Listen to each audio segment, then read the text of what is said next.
Hello and welcome to part 21 of the mod making series for locked loot containers. In this one, I did a lot of, well, kind of a lot of stuff behind the scenes or whatever for a few hours here. On and off pretty much the whole day doing little things here and there. Finally getting to a more head of it later on in the day, but so I barely got like any code actually done in this case, but I did a bunch of testing, um, but it wasn't like the testing of kind of the it was the testing more in the conceptual side, whereas like, okay, this isn't doing the thing exactly that I wanted to do, but this is testing the actual like how to use the Unity editor a little bit more and stuff like that, certain tools with it, for testing stuff. And I realized some things today with this that changes how I'm going to be doing this, at least with this room context thing I was talking about yesterday in the last episode, that is going to change it pretty significantly how it's going to work to some extent. So what I did is I commented out some of the stuff I did yesterday, or I had down yesterday, and then I put in this new thing here just for testing purposes because I wanted to see um our overlap box size, like in the world, in the game world or whatever, like just actually see what it looks like and what size it's actually kind of coming out to be. And as I expected, without any changes from what I did yesterday, the boxes were, some of them were fairly accurate, but most of them were very much smaller than what the space that they were kind of in was. So it wasn't a great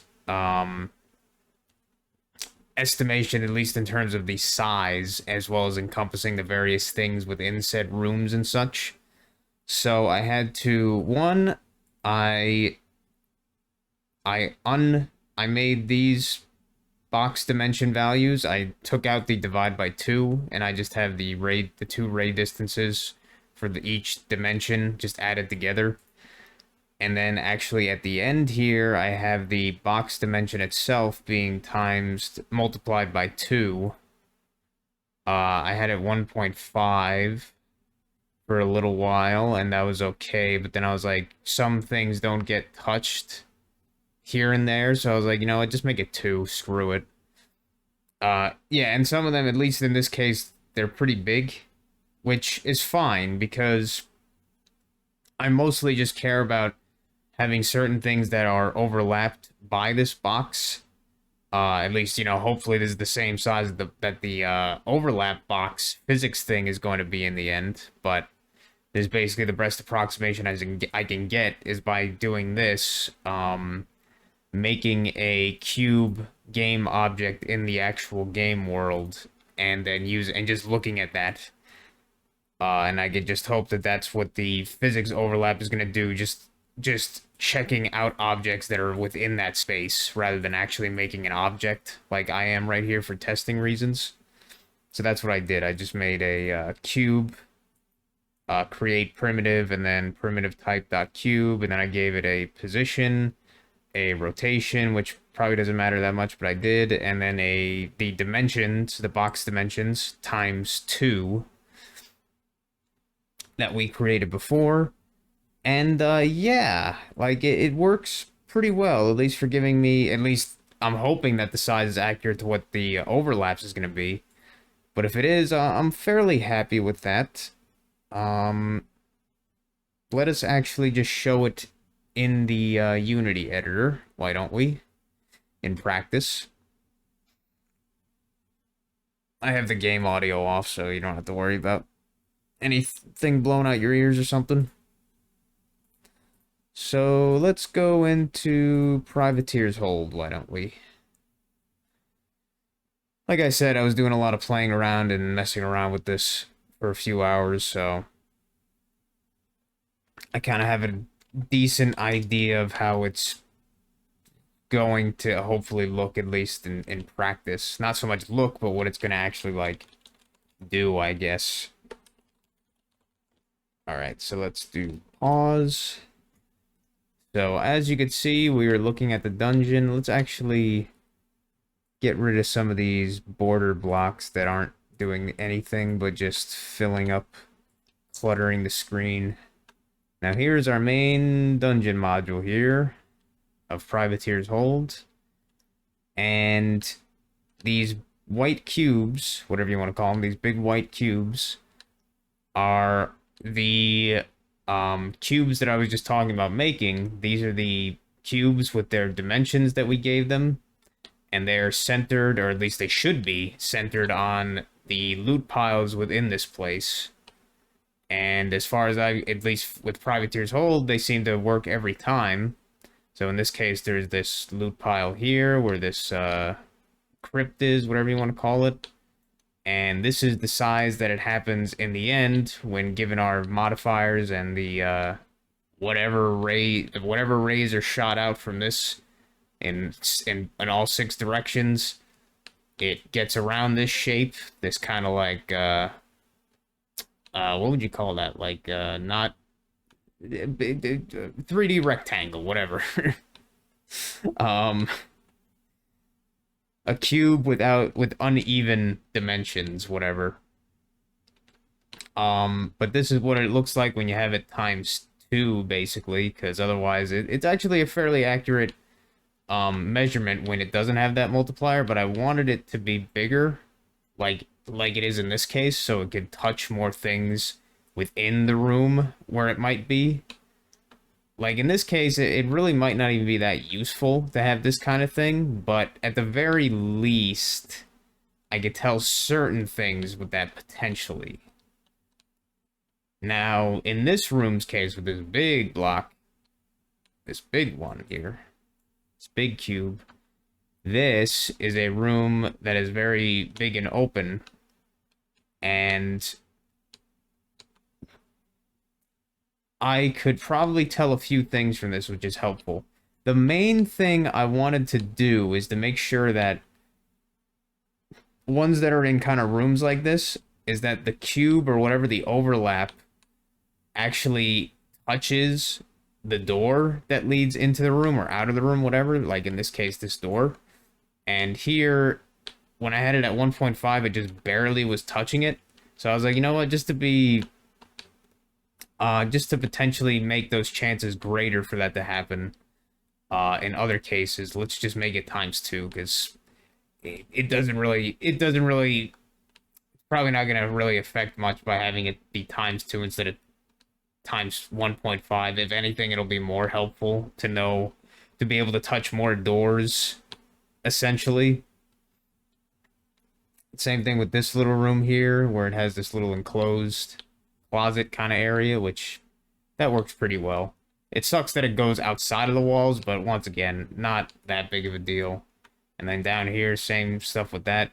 So this is kind of what I'm going for, is that these cubes are the area that will be checked for various things to try and estimate a room value and get some kind of like context of what the loot pile is in and stuff like that, and determine certain characteristics of it, and like say like maybe it shouldn't become a chest or maybe it should become a chest depending on the context. That's the idea, and these are just a visual representation for me that I was trying to do to get a right size, hopefully a decent size at least. And for right now, at least if these are accurate to what the overlaps dimensions will be, then I'm fairly happy with it. I checked a few other dungeons, so it wasn't just Privateer's Hold, and some of them it's a little bit screwed up in some spots, but I think it's okay enough. But here is the big caveat that I realized, and I'm glad that I realized. I mean, I'm sure I would have realized it eventually no matter what. But, so, I can't actually take these overlapped objects that are going to be overlapped by this. I can't actually check a lot of them in terms of like what they are. So like you look in this room. Let's say you look in this room, you see six or was it five like tables or benches, whatever. So you'd think, well, okay, so each one is an individual model, right? Well, it is initially, but in the code, when these models are being put in with being laid out with this RMB layout, when a dungeon and stuff gets laid out, it goes to this, eventually it goes to this add models method, and then, you know, loops through all the models that are supposed to be within that dungeon, whatever, that town, anything. And for performance reasons, to make places perform better, each model is checked, and if it doesn't, and if it's just there as a model, like there isn't a custom activation attached to it already, or some other kind of thing like an action object or something, or it's a different type of model like a door that actually moves and such, then it gets added to this thing called the combiner, which then I think in the end just combines all of those individual models into a single model in this case. And that's why you can see down here in the Unity editor hierarchy is that this entire thing is highlighted in this combined models model under the Dungeon Blocks model folder, whatever you want to call it. And other models, such as the things that move, like the doors and weirdly enough the banners and stuff, as well as the exit door, they have all their own individual models, as you can see. But everything else, at some point gets combined into this one single model, which, as I said, I'm fairly certain is there for, almost 100% certain is there for performance reasons, probably other reasons too, because I think it's been shown if you have like every single model being an individual thing, it's definitely loads the game. It causes a lot more load than having it like this, where everything gets combined into one single big model like this. But in our case, here's the our case, the disadvantage is that this combined models, it does not allow you in this state to actually like individually check the attributes of each one of these other models that that have been combined into this one single unit. So I'm fairly certain when I do the overlap check here, it'll just come back with a single combined models thing at some point instead of, say, bench 1, bench 2, bench 3 and all that stuff. Like, I'm basically 100% certain of that, which makes the context thing a lot less it makes it a lot different than I was thinking it was going to be, basically. But I probably should have realized this a bit earlier, but now I do. But here is so what I'll probably have to do for the most part is mostly check stuff like the size of the actual, what do you call it? The overlap that was created, like the estimated size of the room that is open space. That'll probably be one of the main things I'll have to check, or will be able to check, whatever, and use that in some way. As well as flats, because flats, such as this brazier, lanterns, torches, other loot piles, corpses, I guess they won't really be there, but I guess other enemies I could go by as well. whatever, like campfires, all those little 2D billboard decorations and stuff. I will be able to check those individually if I want to and use that in some way.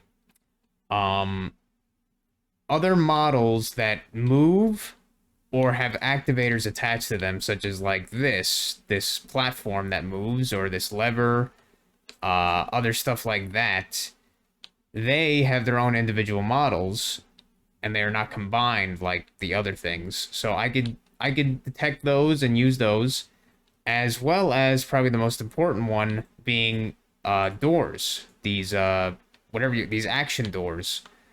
I can detect these and then basically, at least in theory, do whatever I want with them, as well as use them as a value modifier if I want. So that's going to be a big one, more so than I was expecting to be one of the biggest ones. But yeah. The other thing I could do is if as I said, if you register a custom activation, say like we are for our chest and everything, you could do the same with models, individual models, and that when they have a custom activation attached to it, that prevents them from being added to the combined models list, so they keep their own individual model in that case. So, say for roleplay realism, it has that bed feature where if you activate beds, you could actually it brings up the sleep menu and stuff. That actually causes the beds to not be within this combined models thing. They have their own individual model then. So if I wanted to, if I really wanted to, I could do that where I could just attach a useless non like a useless activation thing onto various models that I would plan on evaluating with and do it like that. But I don't really want to do that. One, because then I would have to potentially have conflicts with other mods that would also be actually using those registered custom activations for those models, potentially using them for their own purposes. So then I would have to say like, okay, load my mod above all those so it doesn't interfere with them in some way, which wouldn't really be that hard, but I don't really feel like doing that necessarily. I don't want that extra issue there. As well as I don't want to just across the board inherently potentially reduce performance by doing that, like making the dungeons perform worse just for the sake of that context kind of thing I'm trying to go for. Because even though it is something I would like to do and do it in a kind of accurate and interesting way, whatever, I don't really want to sacrifice performance just for that, because that for me it's mostly something that most people probably wouldn't even realize. So it's like I don't think it's worth, say, giving these benches custom activations, empty custom activations, just so they can be individual models, and then do stuff with that, and then do it with other objects like whatever, these pillars and stuff like that. While I could do that, I don't think it's worth it. In this case, not maybe in some other cases, but in this case, I don't think it's worth doing that right now. So I'm gonna primarily focus on stuff like flats, the open area that is the actual overlap, that is, the estimated like room size or whatever, as well as the very big ones being the doors that are within the proximity that are detected. Because these I'm going to be using to probably try and determine a lot of things with it. And possibly even change some attributes of the door, the doors that are detected specifically, such as changing their state to be locked instead of open if they weren't already locked, or if they were locked, then change their lock value, stuff like that. Depending on certain factors and everything. So I'm probably going to be using those a lot more now that I know this, what I've just realized. which is fine. So it's probably going to be a little bit simpler than I was thinking. But also, one thing I could do is say for some mods that might actually use these models as custom activators at some point, such as how Roleplay Realism does with the beds, I can still potentially, you know, just do like an if statement, say like, all right, if this model is detected, then add to the value of the room or take away from the value of the room. So if somebody does make them custom activations, then I could potentially just, you know, piggyback off of that and say, okay, well, just check for that anyway, just in case. So I could do that as well, which I might, depending on how, but I probably won't do it initially. I'll have to see if it's worth putting the added time into just looking up each model and stuff and then listing them and doing if statements and stuff. So that is another thing that I will consider doing. But yeah, unfortunately or fortunately, whatever. That's basically all I did today. It was important that I learned this.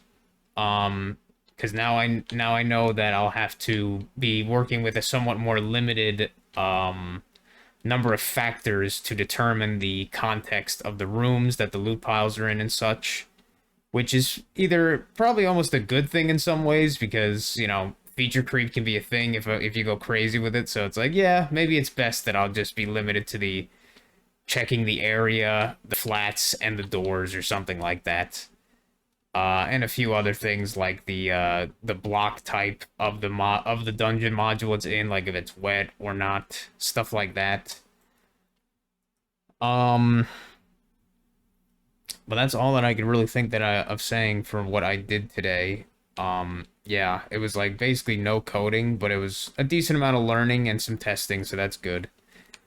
In the next episode, I'm gonna end this episode soon because I don't feel like going too long with this, since I didn't do that much really.